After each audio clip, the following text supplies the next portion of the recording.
Hi everyone, and thank you all very much for coming to David Chasumba's book launch. We are today celebrating his first book, a collection of short stories titled The Madman on First Street and Other Short Stories. So congratulations, David. So yeah, let's get into our chats. We'll be talking about your creative process, how the book came about, the concept of the book, and we'll get to learn a bit more about you as an author. Okay. So yeah, why don't you start by telling us about yourself? Who is David Chasumba?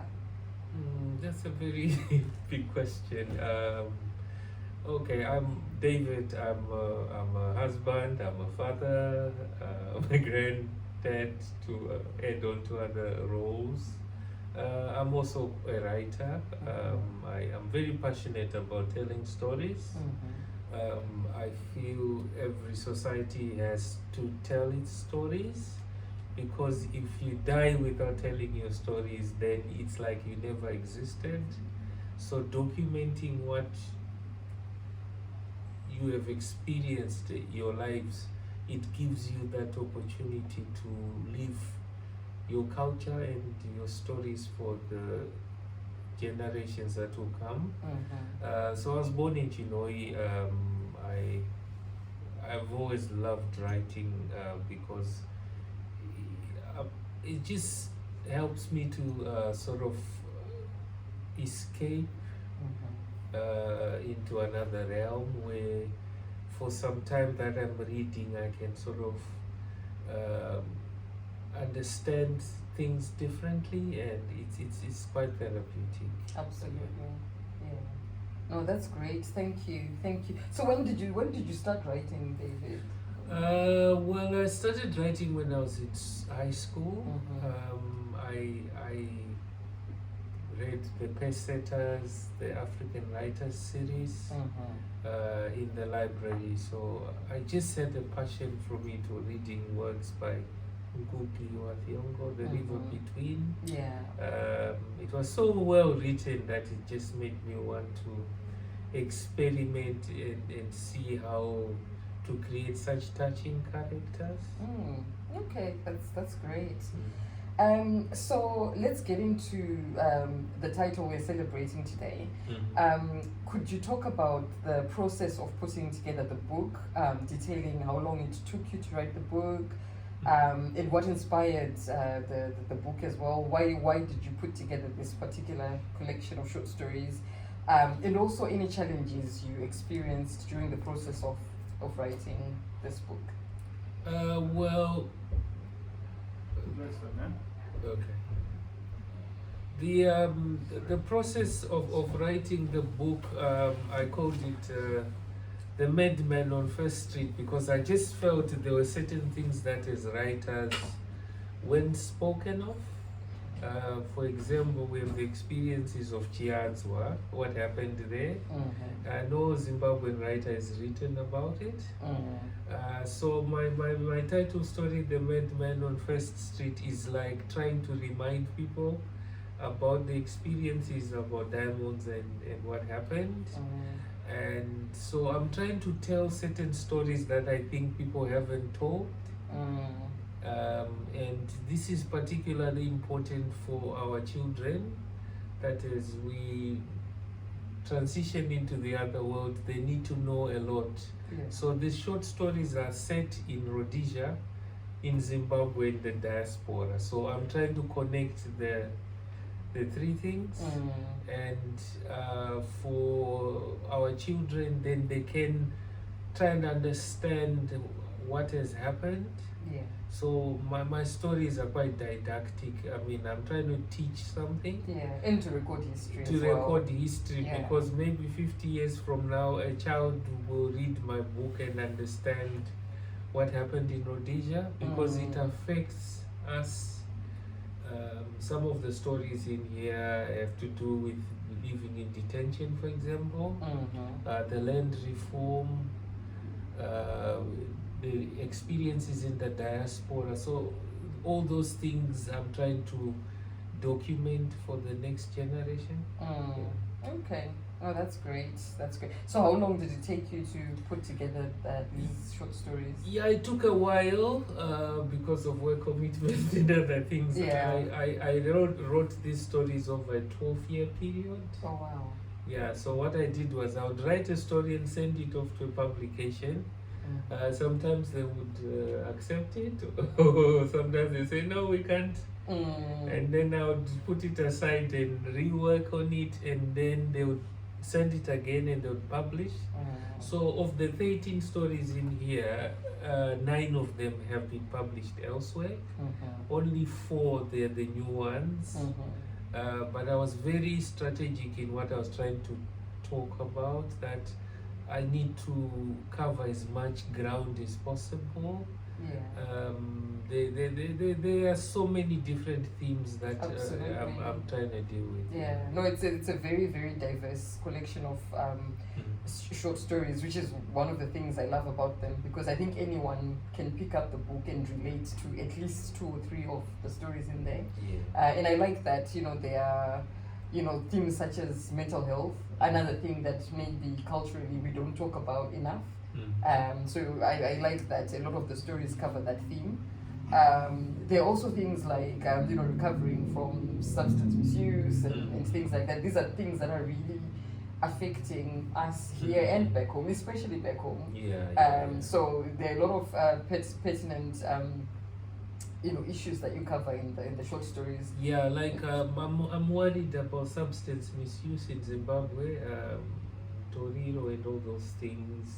So I have a short story there which tries to look into substance misuse in Zimbabwe, and I feel it's something that we need to be talking about. Absolutely. And if we can find solutions to help people back home, that would be helpful. That would be helpful, yeah. Absolutely. No, I completely agree with you. And I think, a lot of people who are, of sort of the younger generation who are into things like, dancehall and stuff, I think they'll probably enjoy that. So I liked the story a lot because I'm into Zimdan, so I listen to that genre of music.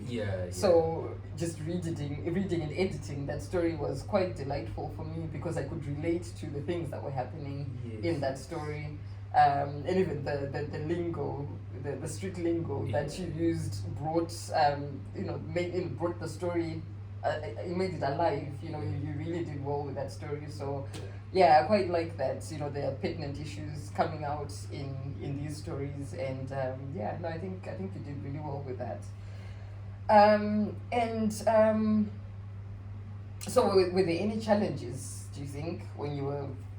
Is there any challenges or lessons learned? Obviously you have to deal with rejection. If you send a piece of work to a publisher and they say they reject your work, it's how you deal with rejection. They're not rejecting you as a human being, they're rejecting the piece of work that you have given them. There are many reasons why they might say no, not this time. Not this time. Maybe it's not well polished enough. Maybe they got more manuscripts. It's just there are different reasons why people reject work. But I've had the patience to work on them, send it, and I've been published in 4 anthologies and online in Kalahari Review. Different online platforms. So it means it just gave me the confidence to then say, okay, fine, if I have 9 short stories that have been published in different platforms, I could add four more just to come up with a collection that can teach Zimbabweans about certain things about our history, which we've either forgotten about, or we're not thinking or reflecting about, like the War of Liberation, for example. There's one story about living in the diaspora, about 2 of them. So it's those issues I'm trying to capture, that as Zimbabweans we need to have that connection with our history and through storytelling. Okay. And how do you how do you balance work, family life, and writing?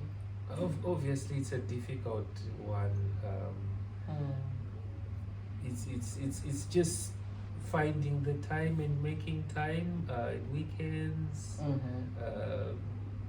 Writing isn't like you need to write 5 pages every day. No. You can just write a paragraph tonight.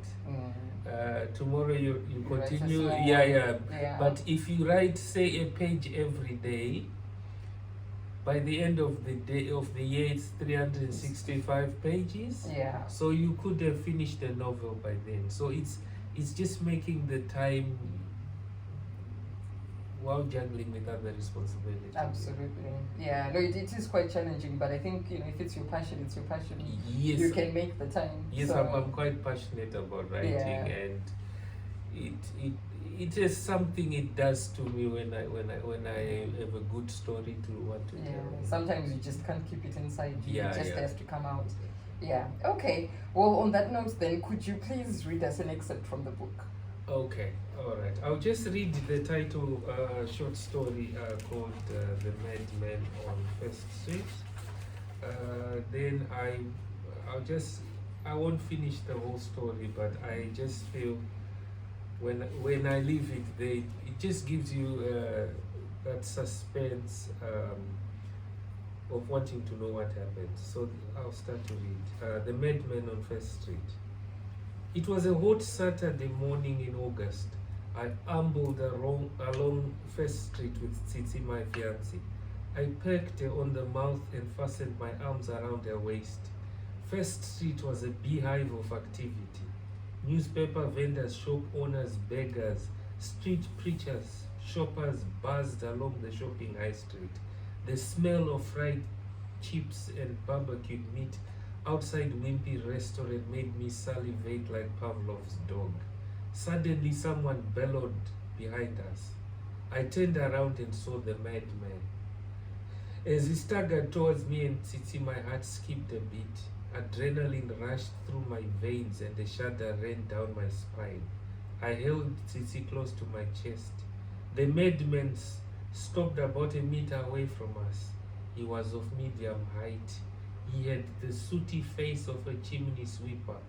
He wore a torn and greasy military fatigue and dirty dreadlocks. He smelled like rotten eggs. "Who's your buyer?" the madman asked, rolling his marble eyes. I was quiet. My heart thumped. I avoided direct eye contact with him, shifting my gaze to the shop window display. Tsitsi tightened a grip on my arm. I peeked at her. "Tell me, who's your buyer?" The madman raised his voice. I was mute. I vaguely recalled hearing a voice that sounded like that of the madman sometime somewhere. Tsitsi released herself from the grip of my arms and approached the window display outside Baba's department store.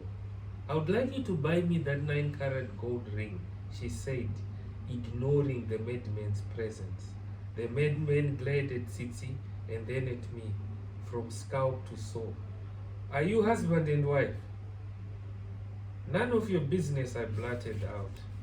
The madman scratched his lice-infested head. "You are unmarried and living like prostitutes." I frowned. "Piss off," I shooed him away. The madman scowled. His face appeared familiar. I recognized the scar under his eye, but I still could not recall where I'd met him before. "You are a dog," the madman started yelling in a sudden frenzy of rage. He cursed my manhood. I ignored the torrent of insults and turned to Tsitsi. "I think we should go. I do not want to argue with him. There's a full moon these days."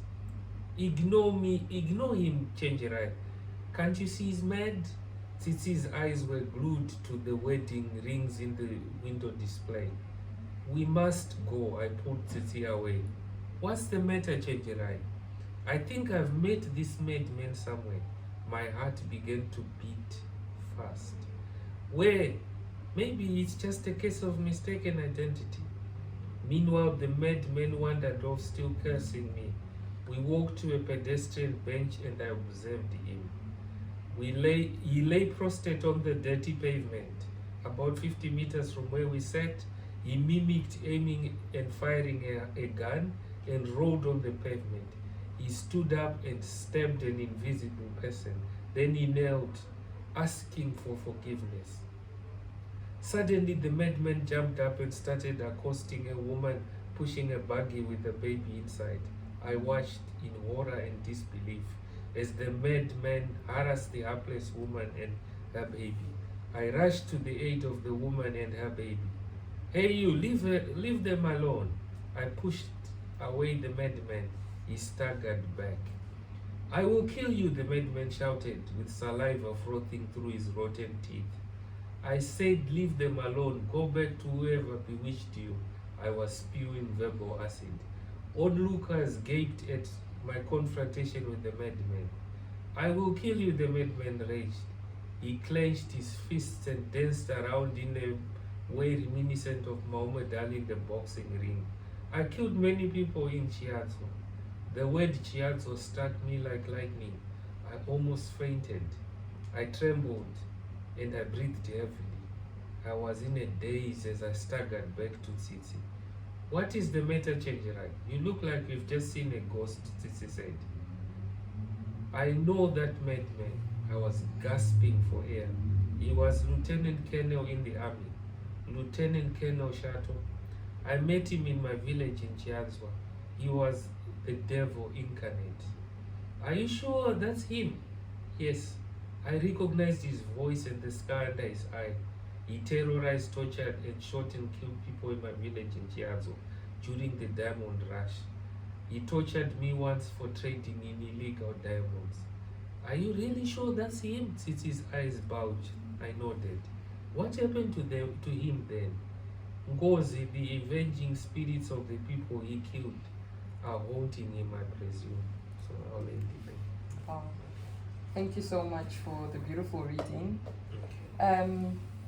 So I mean, one of the things I suppose I picked up from your writing is that I think it's somewhat linked, but I want you to maybe talk us through it. It's somewhat linked to your line of work, I think, because you have taught, and you also do social work. So it's. Could you talk us through how your work experience influences the themes that come out in your stories? Yeah, some of the short stories are set in schools. There's one that's set in a grammar school in England, called Mum Indeed. So there's one that's set in Zimbabwe in a boarding school, where a young boy goes to school in a boarding school and gets abused. So I'm trying to deal with what happens in schools, the abuse that's in boarding schools, the abuse that happens here in England. So you got that side of the short stories. I also deal with mental health as well. In one of the first short stories called An Elegy for Aunt Betty. It's based in here in the UK. Yeah. And there's an issue of mental health. There's the other short story called Scars of a Tree. It's based in rural Zimbabwe in a village, and it's to do with child protection and child abuse. So I try and also include education and social work within the writing. Yeah, that's absolutely amazing. And also I like the fact that migration always comes into your work, because I think it's a way of, it's almost like an exchange of cultures, because you're writing these stories based in Zimbabwe while you're based here, and obviously you're going to attract a readership from the UK or from the diaspora, and I think that way people can learn about the Zimbabwean culture, and at the same time you're writing about things that happen in the UK, and people back home will read about that and also learn about the things that happen here. So I think it's a beautiful way of spreading knowledge. It's not only a record of history, but I think there's there's the didactic element. Yeah. You know, the diaspora can learn about Zimbabwe, and Zimbabwe can learn about the diaspora. Yeah, I think it's because of my own background that I was born in Rhodesia, lived in Zimbabwe, and now I live in the diaspora. Yeah. So my writing tries to connect all those three, because we can lose track of where we are. Absolutely. So I will still write about what's happening in Zimbabwe. I'll still go back to history. Some of my short stories, very few people have written about how women went to the Liberation War. So in Crossing the Rubicon, I really go into the details about how women were either abducted or recruited, or how you see it, to join the Liberation War. There's very little literature on how politicians existed in detentions. I also write that. So it's and I think it's one of the things I've done, which I think very few people have done, is to also write about the white Rhodesians.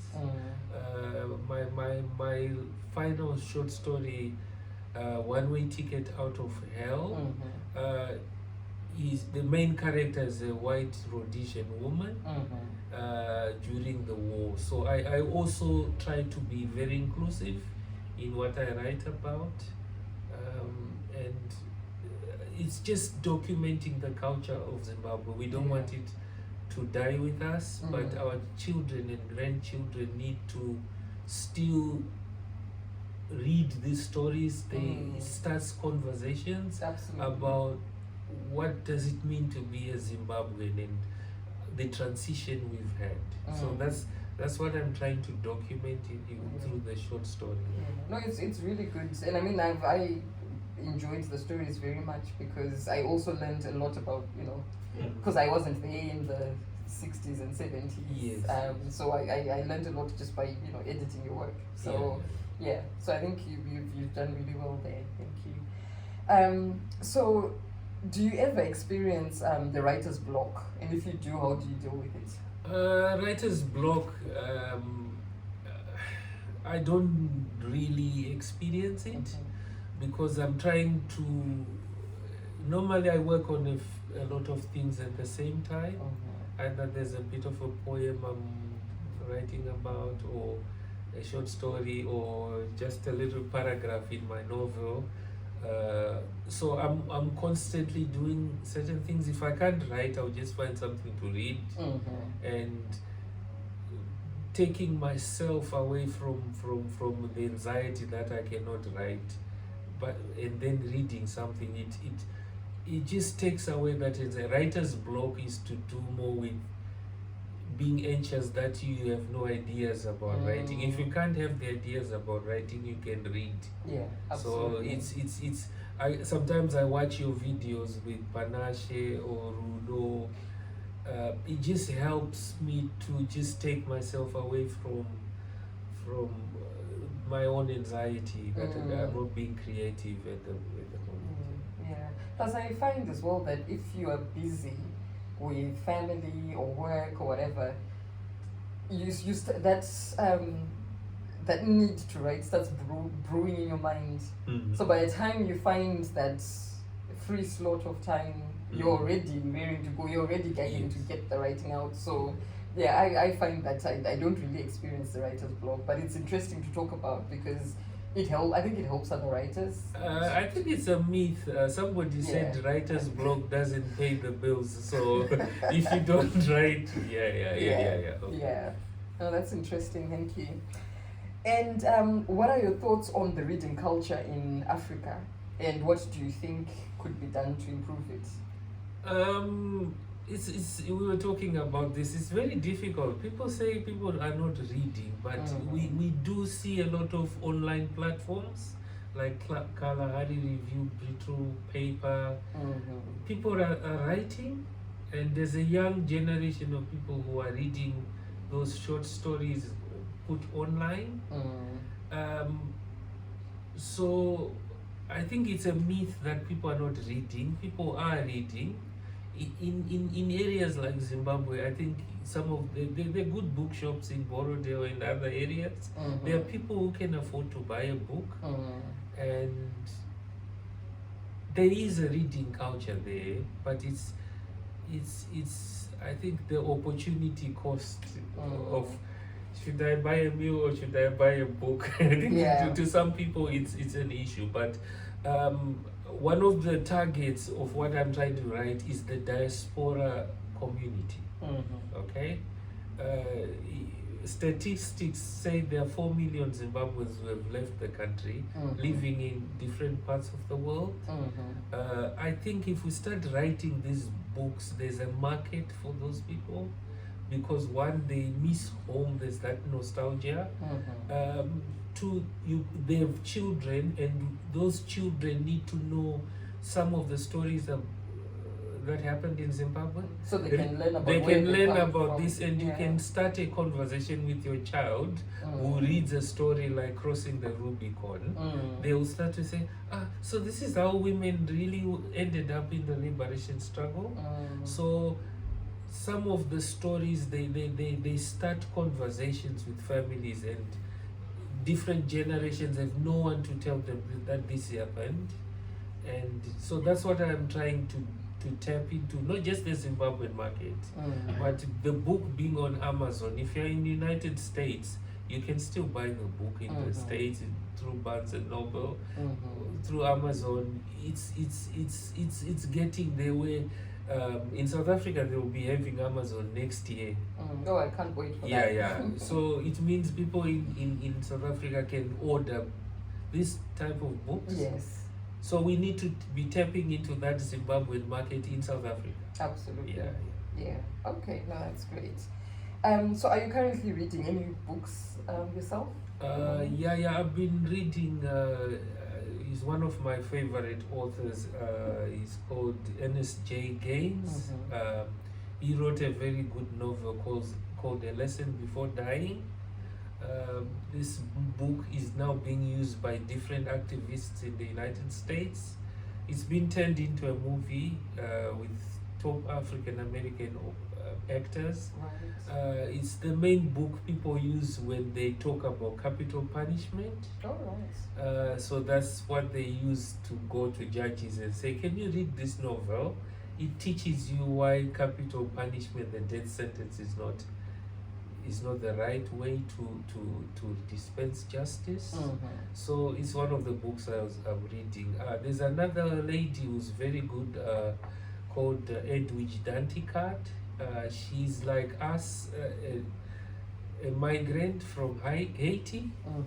She's living in the United States. She really writes very well about Haiti, that if you read any of her books, you would want to know more about Haiti. All right. So she's one of the people I'm reading. Yeah. Oh, that's great. Fantastic. And do you, I mean, I know you mentioned one of those is your favorite authors. I was going to ask you whether you have any favorite authors. In Zimbabwe, definitely Charles Mungoshi. I still have this little book coming of the dry season. Right. Chima Chinochka, obviously. Yeah. My wife was a student of his, so he's well loved in the house. Yes. I do like Bettina Gapa. She's writing very well. An elegy for Esther is good. No, Violet Blower, she's writing very well about Zimbabwean culture. Rudo Maniere as well, her book 3:15 a.m. 3:15 a.m. is a very good book. I would highly recommend anybody to read that. Yeah. So there are Zimbabweans who are slowly writing about our own experiences. And the joy of it is these are Zimbabwean stories written by Zimbabweans, edited by Zimbabweans. So there's not much of that mediation where somebody is trying to put stereotypes. It's authentic. It's authentic. There's an element of authenticity there. So that's something I really like. Yeah. Oh, fantastic. Thank you. Moving on from slightly from books, do you have any other talents outside of writing? Is there anything you do in your spare time other than writing? I do like to mix with people. I like to really take time with people who have been through trauma. I had a childhood trauma myself, and I do understand people who go through painful experiences. So I like to talk to people like that and just encourage people that there's so much to life than trauma. Absolutely. Oh, that's wonderful. Do you what is your biggest dream? Do you have a dream? Do you have something that you would like to happen in your lifetime? Obviously I want to continue to write the stories of Zimbabweans. I am already writing a second book. I do have another collection I'm working on of short stories. There are certain stories that Zimbabweans haven't been told.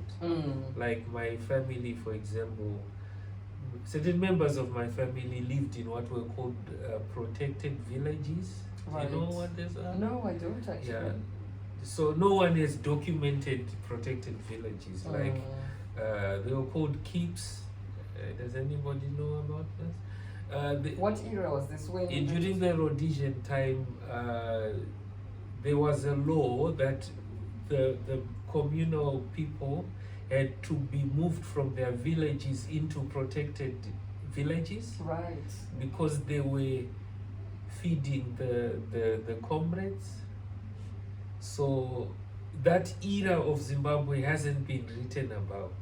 So I'm trying to go and try and write about that so that people can realize that this was part of our history. Right.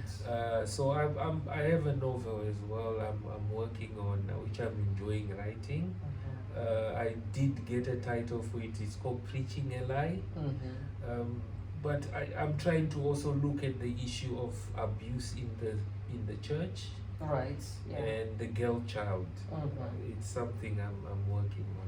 Oh, that's fantastic. So there's a lot to look forward to. Yeah, the poems, I do have quite a lot of poems I've written, but that will come later. Right. But it's just that I need to work on this new collection of stories and a novel.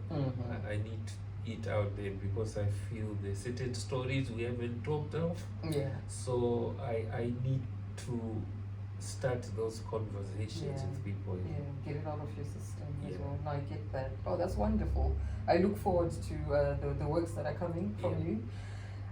Okay, no, that's great, David. Do you have, before we wrap up, do you have a final message for whoever is watching and for everyone who's here? Obviously, I would like you to buy my book. It took 12 years of writing. I'm very passionate about everything I wrote in this book. It starts conversations, so if anybody can try and buy copies of this book, that I would be grateful. The second thing I want to say is the Carnelian Heart Publishing. You're doing a good job. Thank you. Publishing all those different titles you have. We need to keep telling that story. And finally, another thing I really want to say to Zimbabweans is about telling your story. We have people from the colored community, we have people from the Zimbabwean Asian community. They should try and tell their own story, because one writer said, the moment you die, it's like you never existed. Because if nobody documents what happened to you, your unique stories, so it's a part of your history that's lost. So that's where I'm trying to document for grandchildren, for the future generation, to say this is what we've been through, and this is where we've been, and this is where we're going. So I feel very passionately that stories need to be told. Absolutely. Yeah, and I agree with you there 100%. Well, thank you so much for speaking with me. I don't know if any of our audience have questions before we go. Anybody have a question? No, that's it. Thank you so much. You're welcome. Thanks. Okay. Thank you. Okay. All right. Okay. Good topic.